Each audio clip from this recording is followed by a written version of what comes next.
Welcome everyone. So thanks for joining.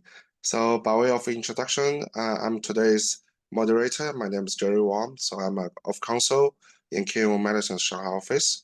So today we're happy to present our new episode for the China Chit-Chat series. So our old friend Mark Xiao will continue to share his insight as to the China business. So please be informed that we'll be recording this webinar and the record will be posted on the social media platforms for people who cannot join today. So if you have any questions during the process, please do not hesitate to let us know and we are happy to discuss. Okay, now let's save time for the best part. So over to you, Mark. Okay, well, thanks, Jerry. So I guess today, I don't know how long this will go because I think it's a relatively niche topic, but I just noticed in the last couple of years, quite a lot of expats were selling their houses first, and now there's other expats who are looking to sell their business. And these vary from quite large companies, which are industrial, down to service-related companies. And I just thought it's an interesting kind of niche where a lot of people haven't really experienced it. It might be interesting just to share some ideas on that. Okay, so I guess look, one of the things that I noticed is because I've had friends who sold their businesses and many acquaintances who sold their business. And I think, selling the business which they found is really one of the most challenging things they can do. Because I've noticed myself that a lot of these founders, they have this feeling of guilt, like they somehow feel guilty that they're leaving their employees behind. They also have fear. They're also a bit worried that those same employees will, screw them on the way out, or that the bank will do something, or the buyer will do something, or the authorities will do something. So, it's a very highly stressful activity to undertake. And then I think almost all of them have a fear of the future because all the founders who I've met who sell businesses in China, they're really passionate about their job and it's really an all-consuming passion. So once they sell it, very often they don't know what the next step will be. And so I think sometimes they think it's going to be very glamorous, it will be easy, but then it ends up that they've sold the business, but the money is stuck in China. And it can be very difficult. Also, a lot of these businesses are often run very informally. I think any ones which are very successful are not. But I've met people with quite micro businesses where really nothing adds up, and that makes it very difficult to sell. So next slide, baby Jerry. So Jerry, you can ask questions to make it more interactive.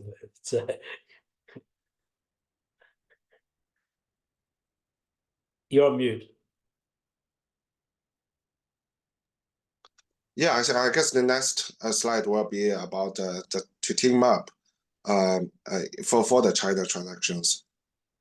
So I think normally when we look at the transaction team, we have a founder, and I think their role, his or her, they'll have to make up their own ideas, and they need to take the big decisions, and they have to manage the advisors. And I think for many founders, this is something which they're not very familiar with. And so, of course, they're used to making their own mind up. But often when you're doing something for the first time and selling your business, perhaps for the first time, it's something which they're not experienced with. Yet sometimes these people who are very normally in charge of things and like to make decisions become quite reticent to make decisions. And they really, cede the ground to the different advisors. So I think it's very important to make sure that you keep involved. And that means assembling the right team. And that's why I put this picture here of the Avengers, assembly required. So you have to really pull together a team. I think, the first person, which is, if they're good, the most key person is the financial advisor. Almost everybody has one of those guys. These guys should provide strategic guidance. They should help package the company. They should advise on the valuations, the financial models, and they will also prepare a list of likely buyers. And then, especially if, you don't want to spend too much money on lawyers, you can get the financial advisor to do a lot of the initial work, the drafting the non-binding offers. Maybe you get your lawyer to have a quick look. But some of this initial work because normally the financial advisors are employed based on a retainer and then a success fee. So, if you get them to do more of that work, it'll make it cheaper when it comes to the lawyers. And then I think lawyers will do, normally there's a vendor due diligence. This is, it will result in a thing which we call a fact book, and that just gives people something which they can give the serious potential buyers. And you can also take that opportunity to fix any problems you may have, or at least, put them in a realistic kind of light. And then, of course, lawyers will normally draft the documentation. It depends if you're going to do an auction process. I think very few of these kind of expat-owned businesses will do an auction-based basis. Normally, they'll pick one or two candidates and maybe have parallel negotiations, or maybe just one preferred candidate. And then lawyers will support negotiations. And perhaps crucially, lawyers will often be there in the closing process. Again, that's something, if the financial advisor's done it many times, they can maybe do more of that, but you have to make sure that somebody's doing it. And then with accountants, they're normally just doing financial due diligence. I don't know if they need to be so involved in these kind of transactions, especially if you're trying to manage costs. So my question to Mark is like, when you talk about the founder, why you put a picture of Hulk as the founder?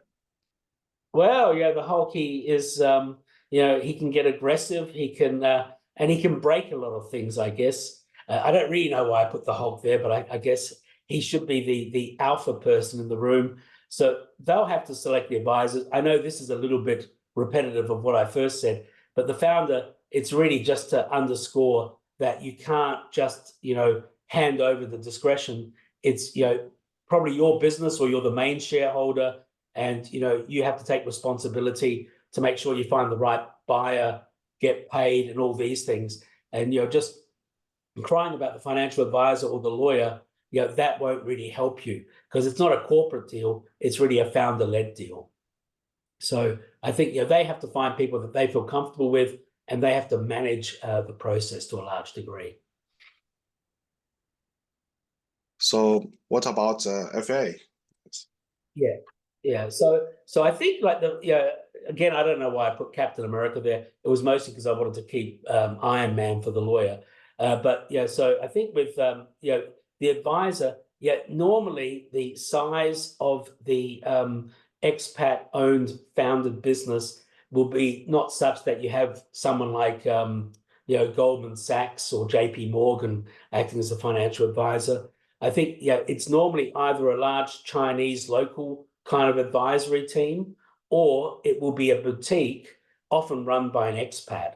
And so I think for the advisors, it's really important to have a sector-specific experience. So if you've got a company that's processing food, if it's making if it's growing lettuce, or something in the supply chain for food, it's much better to find somebody who really knows the food industry rather than finding a generalist. If you're an advertising company or social media company, it's important to find the right person. The reason why, I think, is firstly, they understand the sector, which means they know the kind of challenges you have. They should know the kind of valuations you can expect, but perhaps most importantly, they know who would be interested in buying your business. And one of the first key problems we have for a founder-led sale is that you really don't want to have this information broadcast. So if you've got someone who's naive or doesn't really care, they will try to send it to like 100 different people, whereas probably you have to help manage the process, because once the information gets out, then it can be very destabilizing for your own team. You don't want a lot of noise about it. So I think it's important to find somebody who knows who to reach out to and can do it in a discreet way. I think if you just go for someone who's a generalist, if it's not a massive company, I think it's unlikely that they will find the best deal for you. With the local financial advisors, they will have a lot of connections, and they'll have long lists of companies, often companies that you would never have heard of, perhaps. But I think one of the problems they have is they may not really realize all your issues. They will not think about, can we get the funds out? So sometimes these local advisors will say, let's do an asset deal, which I'll talk a bit about later. But like an asset deal is a big problem because not just the tax, but the money will be trapped in China. And the other thing is, I find they can be very deferential to the Chinese buyers. They're typically listed companies. I don't think this is done consciously, but there's a certain level of deference. And of course, you shouldn't be rude to people, but you also have to be clear when we're looking about red lines, how we defend those. I think for all financial advisors, I think their remuneration's normally based on the outcome.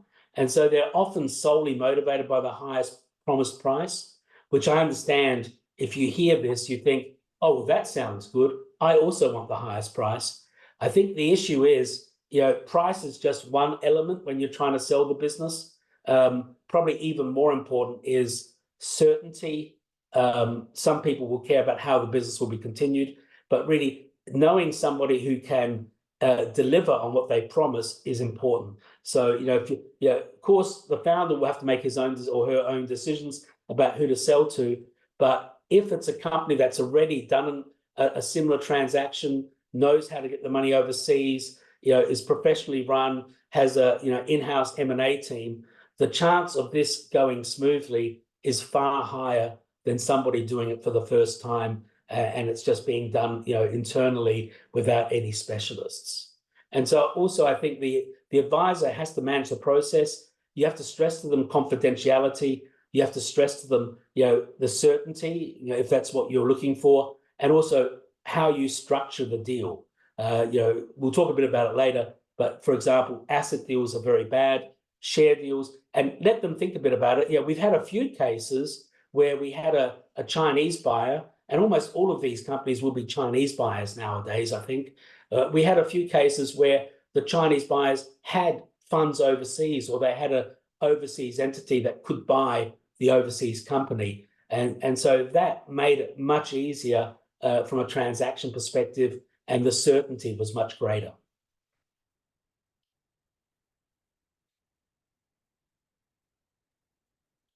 So look, I know I said some negative things about the financial advisors, but I think, look, lawyers are not easier to deal with either. Lawyers also really like to follow templates. Sorry. Lawyers like to follow template documents. They like to do the last deal again and again. And I think the issue is most lawyers are only used to doing big corporate M&A deals. And they're different, I think, from dealing with like the sale of a founder's deal, which is very bespoke. Often these founders will have very specific concerns. And ones which we could include is leverage in the sale, the ongoing operation, the economics, and also what buyers can realistically be able to agree to. Often with lawyers, they will stake out very extreme views on one way, and the other side then is very extreme. And in these kind of deals, I think what's very important is that you move quickly. The longer the deal takes, the more likely it is to derail. So if you've got a very unrealistic draft contract, it'll be harder to negotiate, and the chance of the deal falling apart is very high. And the other problem you have is the confidentiality aspect, because once you start serious negotiations, all your employees will know, the market will know, and then it makes it even harder if you want to try and sell it if it falls through, because then people say, well, what happened last time? So for this reason, I think you have to really think a bit about how the lawyers are working. And one of the things which is very frustrating with lawyers is they can be overcautious, and then they will require things in the documentation which is very difficult to agree, very difficult to negotiate. But then when the problem does arise, you find out that this solution doesn't even work in practice. And so you've made all these different concessions, including pricing, based on this idea of a legal kind of protection that doesn't exist. So I think you have to also manage the lawyers. You have to make sure that they're really thinking about your specific concerns, that they're moving quickly, and that they're also considering certainty and real protection, not just writing something in the closing list that sounds good, but won't work in practice.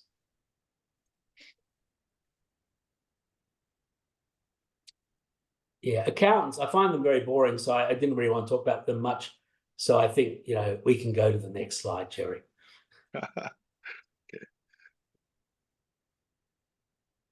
Okay, you can ask questions here. It makes it easier if you... No, no, I understand, but I'm also enjoying listening as well. So any particular concern on the managing the process? Okay. So look, I think, you can't outsource this responsibility to the advisors. And I think the key red lines and key decisions that founders have to make is the certainty of obtaining the purchase price overseas, because so many of them, they can get the money put into a form of escrow in China, but if the money sits there, it doesn't really help you. And then I think the second one is selecting the right buyer.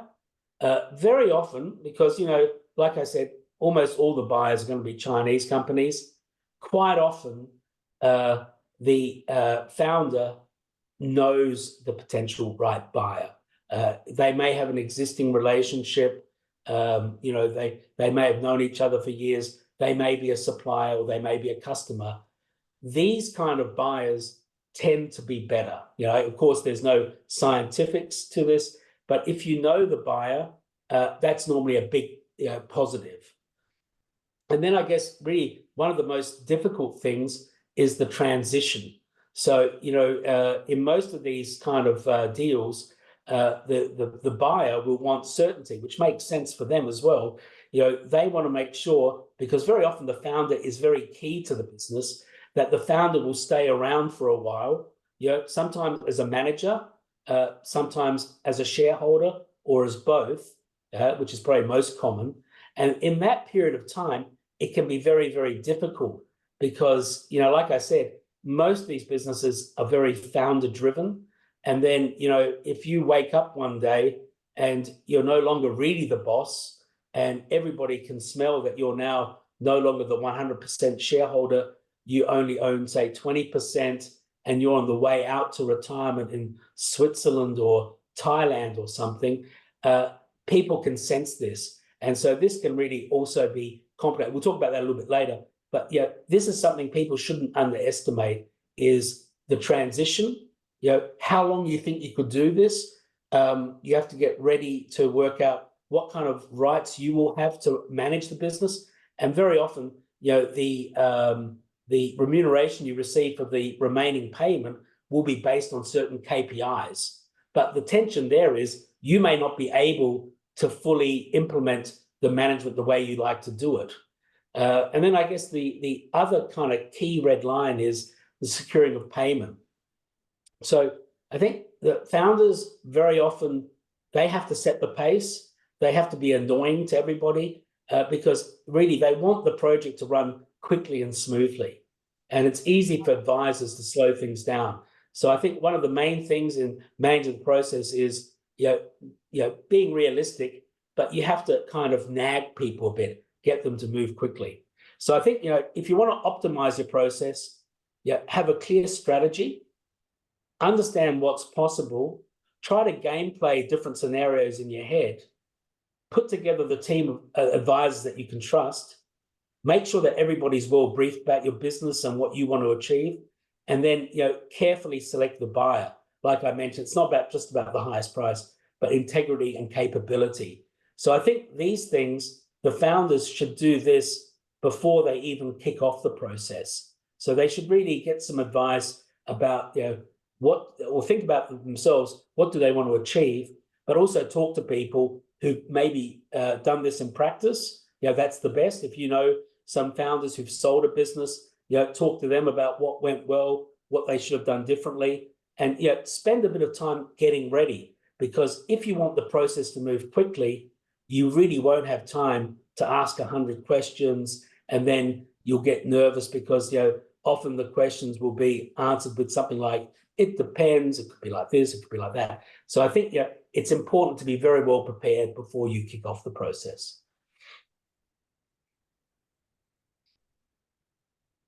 Hey Mark, I think on this slide you will talk about the use of a lawyer team.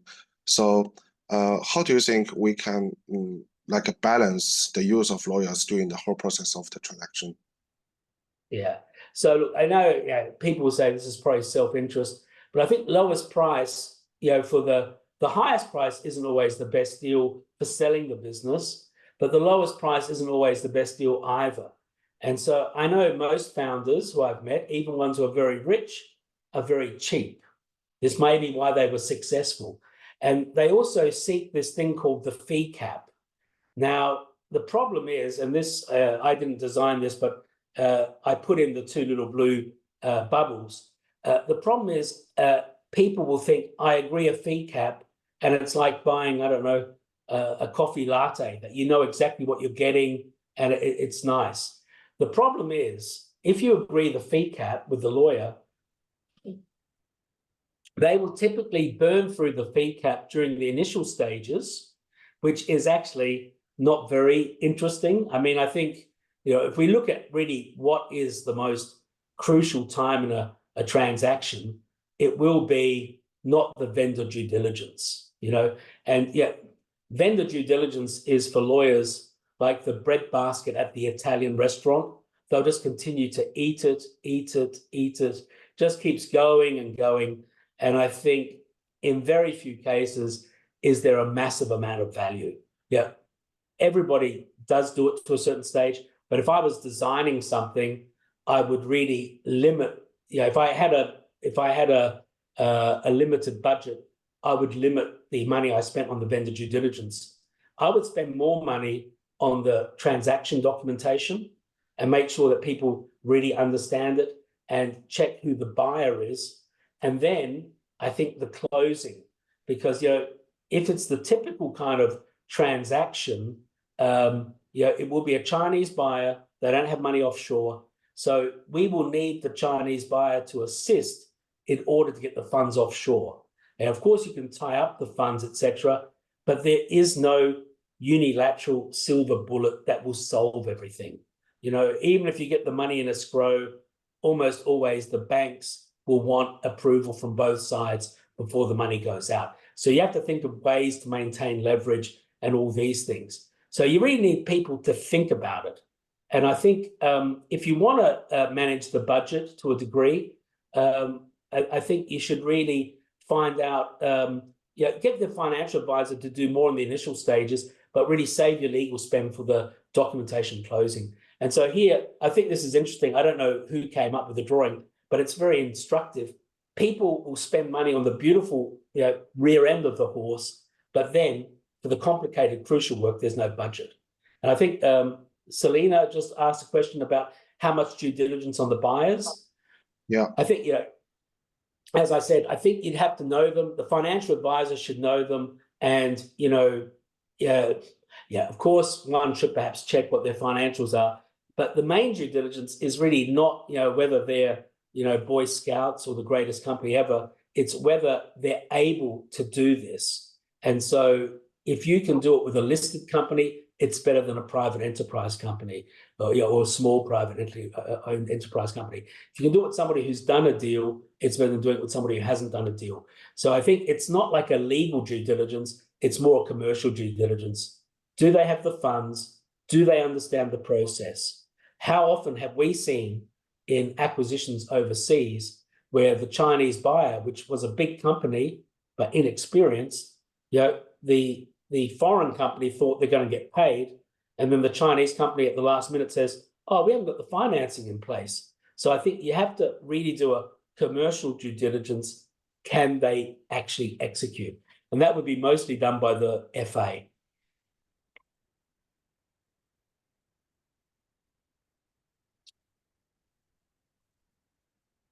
So yeah, on the red lines, I think these are things because people forget these things as we go along.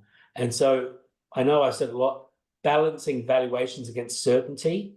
So one example we had was the Chinese buyer agreed in their non-binding offer that they would be able to send the funds out immediately upon signing. Now, we told the client that we don't think that's possible. It's not true. But the financial advisor said, oh, it's okay. They've signed the document. We said, look, this is a big issue. And in that specific case, there weren't too many potential buyers. So the client did go with that non-binding offer. And when we had the contracts, which said exactly what was mirroring what was in the non-binding offer, the Chinese side came back and said, oh, we can't send the money over. We can't do it on signing. We have to go through these different approvals. So, again, that was a question of certainty. And it was difficult for the client. The client didn't back out. They continued the process. But would the client have agreed that valuation or selected that potential purchaser if they had said they couldn't send the money out on day one? So, this would be a founder's call. Would they say, I'm going to stop here, or do they continue? These things can be complicated. It's not always as easy as just following the contract. I guess now this is a bit more on Selena's place, point about, the due diligence on your counterpart. I think you should really try to know your counterpart, judge the counterpart, work out, does it make sense for them to a degree, but really work out, do they know what this kind of agreement entails? Are they able to get the funds out? And, will they abide by what they agree to? And can you work together with them? So that'll be a big issue. If they want you, for 2 years to act as the general manager or deputy general manager, will you be able to psychologically do this for 2 years with these guys? So I think you have to get to know them. And that's why also when you're negotiating, it's important not to make it, too ugly. You can be firm about things, but, try not to be too emotional, because, it's not like you're selling it and they're gone the next day. It's very likely you're going to have to work together with these people for a period of time. So it's important to still maintain a civil and productive relationship. So on deal structure, very often, buyers will want an asset deal because they think, this will protect them from liabilities, which makes sense. But we've sometimes come across, the sellers who also seem to like an asset deal. And, they're often American people of American origin, because it's a very normal way, I think, to do things in America. But, for the founder, this would be a disaster, because the asset deal, it's much more difficult to negotiate. It normally has a much greater negative tax impact. It will lead to trapped cash because, the seller will be the woofie or the joint venture or whatever you're selling. They're selling it. So the money goes in there. You have to liquidate it and then get the money out. So, it's really a surprise to me that there's ever a seller that wants to do an asset deal. For me, it would be almost like a red line. I think it's so difficult to do these kind of deals. If it wasn't a share deal, for me, it would normally be something you can't proceed with. And then like funds flow, I think, the issue there will be, you probably will want a bank like HSBC or someone like that to hold. We don't really have escrow accounts in China, but we can have something very similar, and that the funds are held there. Ideally, they've got funds overseas, but you have to really think about, is there finance available? Do they have the money to pay? Where does the money go? How do we get the money overseas to you? Tax, I'd say tax is something the founder will have to look at, not just from a Chinese perspective, but the capital gains in his home jurisdiction or her own jurisdiction. Something to look at early on when you're designing the structure, but it is what it is, I guess. But it can have different permutations. And then maintaining leverage is a difficult one. It might be that having a 20% shareholding as a minority shareholder might be a good thing. It will add a lot of complexity because you're going to have a joint venture contract, but you might be able to have a simple joint venture contract, but make it painful for them to keep you in as a minority shareholder. Or you might work out how you're going to transition your management role to somebody else. You may have contracts which they want. Sometimes a Chinese company might want to buy this foreign invested enterprise, not for its actual business, but it might be for its overseas network or these things. And so these kind of issues, they're bespoke. It's not just like you take the standard sales contract and just, change the names. You have to really think about what's the Chinese buyer buying? How can I maintain leverage? How can I make sure that they also have an interest in being aligned with me? So Okay. Yeah. for this slide, Selena I just asked understand. a question. Yeah. So Selena just asked about the escrow in China. So yeah, I think there are banks that offer something similar, but basically the Chinese buyer will set up its own account with joint signatories. But there's not like you could perhaps also use like a public trustee or a public notary in China. But again, the whole problem is, the idea of escrow is the money gets released automatically. And in China, the money needs all the different approvals and registrations before it can be transferred overseas. So it's not as easy as just saying, if you have a client, a counterpart who has the funds available in Hong Kong, then you can do a Hong Kong escrow. For all I know, you could just say, upon the change in ownership, the escrow agent will immediately release the funds. But if we're in China, we can tie up the money, but we can't immediately release the money. Technically, it's not an escrow account, but it's very, very similar because you'll have joint signatories, and it'll be very difficult for the Chinese partner to change anything in that regard. Okay. So Mark, on this slide, you are mentioning about how founders should like manage their own feelings on the sale transactions. So what's the reason for you to raise this point? Well, mostly because I really liked the cartoon. I changed the word which the dog was thinking. And I just think of some of my friends who've sold their businesses, and they're normally tough people. They want to be the tough people in the room. But I know that for them, there was a lot of stress about it. There was a lot of frustration. There was a lot of sleepless nights. And so I think, they have to get ready for these stresses. I mean, I'm not a psychiatrist or, a life coach or whatever, but I think, just observing these people, one thing you're going to have to think about is it's going to be very stressful while you're doing this deal because there's a lot of uncertainty.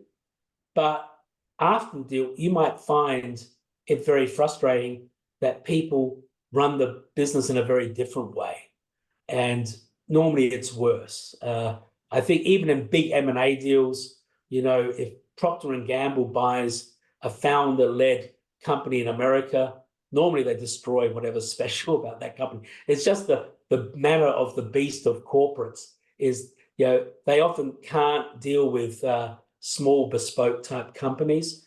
And so I think, a lot of these businesses will miss the founder's presence, their leadership.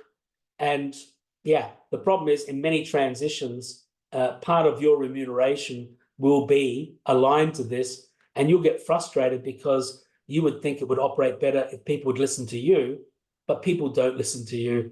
And if somebody owns 80%, it's just the way of the world. Even whatever you write in the contract, the way of the world is they will be the boss and you will not be the boss. So I think that's something people have to get ready with. And then I think, the mental health challenges, again, I'm not a touchy-feely type of person on these things, but a lot of them find this, transition from being the big boss who decides everything to being a manager. It's a bit like walking the plank, on a pirate ship. It's very challenging, and very often things don't work out. Sometimes, in some rare cases, I've seen it where the founder is frustrated that the buyer wasn't able to find a good successor. So maybe you should actually try and find the successor as well, because your job is to make it successful, not to complain about things. So when the guy said to me, I thought they're going to do this and that, but they haven't done anything, I'm still running everything.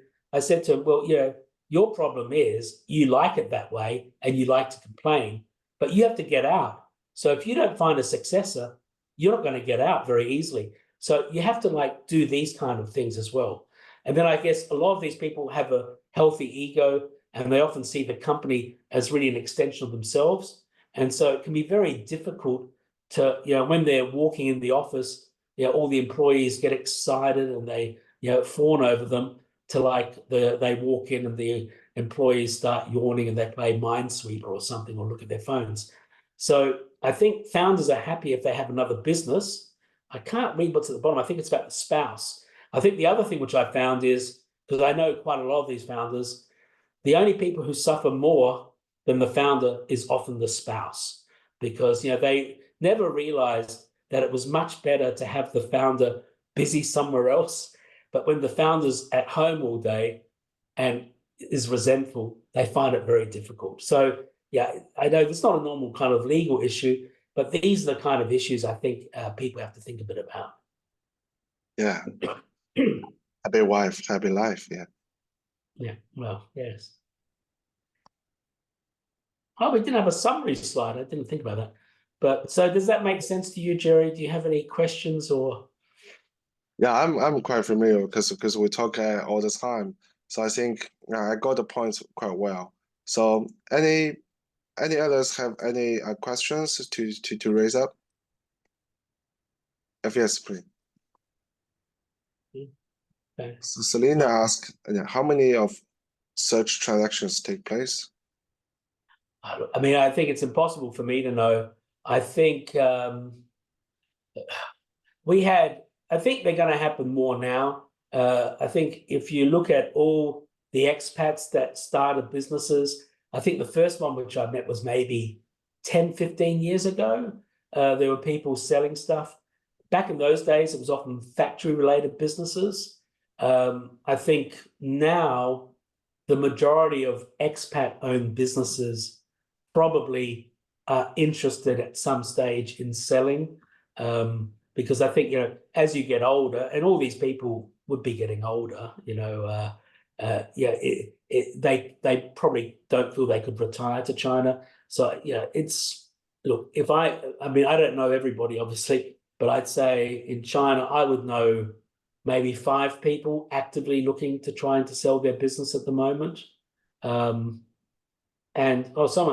very active. Would you start an expat founded business in China today?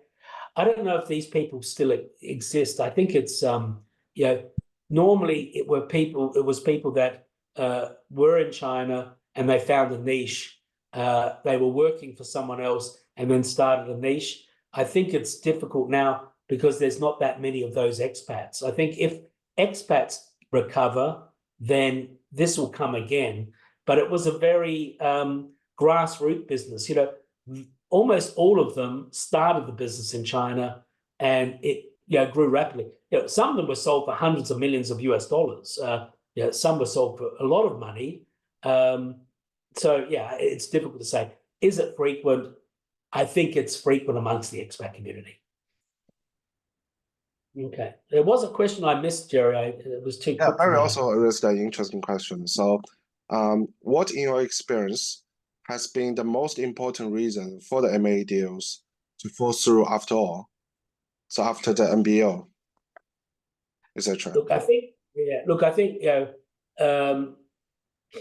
look, the problem is people are not kind of flexible and you lose your leverage and it's difficult. So the lawyers can only make certain decisions, financial advisor can make certain decisions, but the founder has to make some big decisions. So the big issue would be, let's say there's a non-binding offer and someone says, I offer you 100, then they get into the due diligence and you can always find something.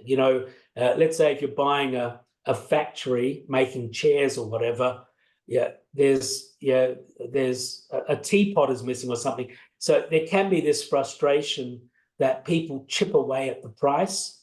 So I think that's why speed is important, and picking the right buyer. So I think that's the main risk is once you've accepted negotiations with one party, especially if you've given away exclusivity, the leverage really swings to the buyer.